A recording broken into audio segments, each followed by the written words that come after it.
நாங்கள் கேரளாவுக்கு ஃப்ரெண்ட்ஸ் கூட ட்ரிப்பு போனாங்க. அப்படி நாங்கள் போயிட்டு இருக்கும்போது வழியில் நாங்கள் பார்த்த கடை தான் பட்டுக்கோட்டை மெஸ். இந்த கடைக்கு நாங்கள் உள்ளே போகும்போது கடையில் யாருமே இல்லைங்க. ஒரே ஒருத்தர் மட்டும் சாப்பிட்டுட்டு இருந்தார். ஒருவேளை நாங்கள் தப்பான கடையை சூஸ் பண்ணிட்டோமோன்ற டவுட்டும் எங்களுக்கு வந்துச்சு. சரி, கடைக்கும் வந்தாச்சு, உட்காந்தாச்சு. இதுக்கப்புறம் சாப்பிடாம போனால் கடையில் வேலை பார்க்குறவங்க மனசெல்லாம் கஷ்டப்படுமேன்னு சாப்பாடு ஆர்டர் பண்ணியாச்சு. எடுத்தவொடனே பிரியாணி தாங்க. எடுத்தவொடனே ஒரு மட்டன் பிரியாணியும் சிக்கன் பிரியாணியும் ஆர்டர் பண்ணோம். பிரியாணியில் பீஸ் எல்லாம் ரொம்ப நல்லாவே வச்சுருந்தாங்க. ரைஸும் நல்லாவே கொடுத்தாங்க.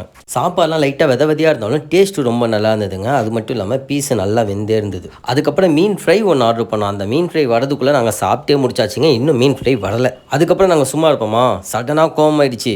சப்ளையரை கூப்பிட்டு உடனே ஒரு பரோட்டாவை ஆர்டர் பண்ணிட்டோம். என்னென்னா அதுலேயும் சும்மாவாக இருக்கிறது. அந்த கடையில் பரோட்டா சூப்பராகவே இருந்ததுங்க. பரோட்டாவை சாப்பிட்டு முடிச்சதுக்கப்புறம் மீன் ஃப்ரை வந்துருச்சு. அப்புறம் என்ன பண்ணுறது, பிரியாணி கலையாச்சு.